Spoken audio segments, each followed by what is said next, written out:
ಇವತ್ತಿನಿಂದ ವಿಧಾನಮಂಡಲ ಅಧಿವೇಶನ ಆರಂಭವಾಗಿದೆ. ಇವತ್ತು ಕೂಡ ಜಟಾಪಟಿ ಅಧಿವೇಶನದ ಒಳಗೆ ಆರಂಭವಾಯಿತು. ವಾಲ್ಮೀಕಿ ನಿಗಮದ ಹಗರಣದ ಬಗ್ಗೆ ಸದನದಲ್ಲಿ ವಿಪಕ್ಷ ನಾಯಕರು ಸರ್ಕಾರದ ವಿರುದ್ಧ ವಾಗ್ದಾಳಿ ನಡೆಸಿದರು. ಪ್ರಶ್ನೋತ್ತರ ಕಲಾಪ ಮುಗಿತಾ ಇದ್ದಂತೆ ಸಿದ್ದು ಸರ್ಕಾರದ ವಿರುದ್ಧ ಪ್ರತಿಪಕ್ಷ ನಾಯಕ ಅಶೋಕ್ ಮುಗಿಬಿದ್ರು.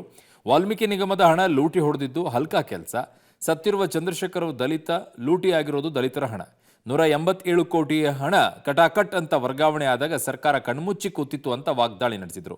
ಇದಕ್ಕೆ ವರ್ಗಾವಣೆ ಮಾಡುವಂತ ನಾನು ಹೇಳಿದ್ನ, ಸದನಕ್ಕೆ ಏನೇನೋ ತಪ್ಪು ಮಾಹಿತಿ ನೀಡಬೇಡಿ ಅನ್ನುತ್ತಾ ಚರ್ಚೆಯ ವೇಳೆ ಸಿಎಂ ಸಿದ್ದರಾಮಯ್ಯ ಮಧ್ಯಪ್ರವೇಶ ಮಾಡಿದ್ರು. ನಿಗಮದಲ್ಲಿ 187 ಕೋಟಿ ಅಕ್ರಮ ಆಗಿಲ್ಲ, ಆಗಿರೋದು 89.62 ಕೋಟಿ ಅಕ್ರಮ ಆಗಿದೆ. ಇದು ರಿಮೈಂಡ್ ಅರ್ಜಿಯಲ್ಲಿ ಇಡಿಯವರು ಕೊಟ್ಟಿರುವ ಮಾಹಿತಿ ಅಂದ್ರು. ಈ ವೇಳೆ ಬಿಜೆಪಿ ಸದಸ್ಯರು ಲೂಟಿ ಹೊಡೆದಿರು ಒಪ್ಪಿದಂತಾಯಿತು ಅಂತ ಘೋಷಣೆ ಕೂಗಿದ್ರು. ಮತ್ತೆ ಮಾತನಾಡಿದ ಸಿಎಂ, ಇಲ್ಲಿ ನಾನು ಯಾರನ್ನು ಡಿಫೆಂಡ್ ಮಾಡ್ಕೊಳ್ತಿಲ್ಲ, ಯಾರ ರಕ್ಷಣೆ ಮಾಡ್ತಿಲ್ಲ ಅಂತ ಹೇಳಿದ್ರು. ಕರ್ನಾಟಕದ ಇತಿಹಾಸದಲ್ಲಿ ನಾನು ನೋಡ್ದಂಗೆ, ಇಷ್ಟು ಸದನದಲ್ಲಿ ನೋಡ್ದಂಗೆ, ಈ ತರ 187 ಕೋಟಿ ದಲಿತರ ಹಣವನ್ನ ಲೂಟಿ ಹೊಡೆದು ಬೇರೆ ರಾಜ್ಯಗಳಿಗೆ ಕಳಿಸಿರುವಂತ ಇತಿಹಾಸದ ಯಾವುದೇ ವಿಧಾನಸಭಾ ಅಧಿವೇಶನದಲ್ಲಿ ನೀವು ಯಾವುದೇ ರೆಕಾರ್ಡ್ಗಳನ್ನ ತೆಗೀರಿ, ಇಲ್ಲ. ಕಟ್ ಅಂತೇಳಿ 100% ಹೊಡೆದಂತ ಒಂದು ದೊಡ್ಡ ಭ್ರಷ್ಟಾಚಾರದ ಹಗರಣ ನನಗನ್ಸ್ತತೆ ಕರ್ನಾಟಕದ ಇತಿಹಾಸದಲ್ಲಿ ಒಂದು ಬ್ಲಾಕ್ ಮಾರ್ಕ್ ಇದು, ಕಪ್ಪು ಚುಕ್ಕೆ.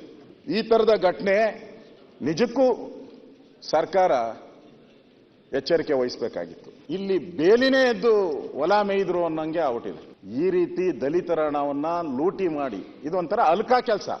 ಅಂದ್ರೆ ಯಾರು ಆ ಸಂದರ್ಭ ನೋಡಿ, ಆ ಸಂದರ್ಭವನ್ನ ದುರುಪಯೋಗ ಮಾಡ್ಕೊಂಡು, ಚುನಾವಣೆ ಸಂದರ್ಭವನ್ನ ದುರುಪಯೋಗ ಮಾಡ್ಕೊಂಡು ಆ ಟೈಮಲ್ಲಿ ಈ ಗೋಲ್ ಮಾಲ್ ಮಾಡಿರೋಂಥದ್ದು. 187 ಕೋಟಿ ಲೂಟಿ ಹೊಡೆದ್ಬಿಟ್ರು, 187 ಹೊಡೆದ್ಬಿಟ್ರು ಅಂತ ಹೇಳ್ತಾರೆ. 187 ಕೋಟಿ ಅಲ್ಲ, 89 ಕೋಟಿ 62 ಲಕ್ಷ. 187 ಕೋಟಿ MG ರೋಡ್ ಬ್ಯಾಂಕಿಗೆ ಹೋಗಿ ಜಮಾ ಆಗಿದೆ ಅಷ್ಟೇ. ಲೂಟಿ ಹೊಡೆದ್ರೆ ಅಪ್ಡೇಟ್ ಆಯ್ತು.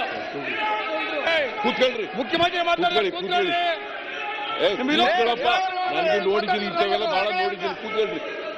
ಅಲ್ಲ ರೇ, ವಿರೋಧ ಪಕ್ಷ ನನ್ನ ಅಧ್ಯಕ್ಷರೇ, ತಪ್ಪು ಮಾಹಿತಿ ರೆಕಾರ್ಡ್ಗೆ ಹೋಗಬಾರ್ದು, ಅದಕ್ಕೋಸ್ಕರ ಹೇಳ್ತಾ ಇದ್ದೀನಿ. ಇದು ಯಾರೇ ಕೂಡ ಅಡ್ಮಿಟ್ ಮಾಡ್ಕೊಂಡಿರ್ತಕ್ಕಂಥದ್ದಲ್ಲ. ನೀದರ್ ನಾಗರೇಂದ್ರ ನಾರೇನಿಬಿಡಿ ಅಡ್ಮಿಟ್ ಮಾಡ್ಕೊಂಡಿರೋದಲ್ಲ. ಕೋರ್ಟ್ನಲ್ಲಿ ಇಡಿ ಅವರು ಒಂದು ರಿಮ್ಯಾಂಡ್ ಅಪ್ಲಿಕೇಶನ್ ಹಾಕಿದ್ದಾರೆ. ಆ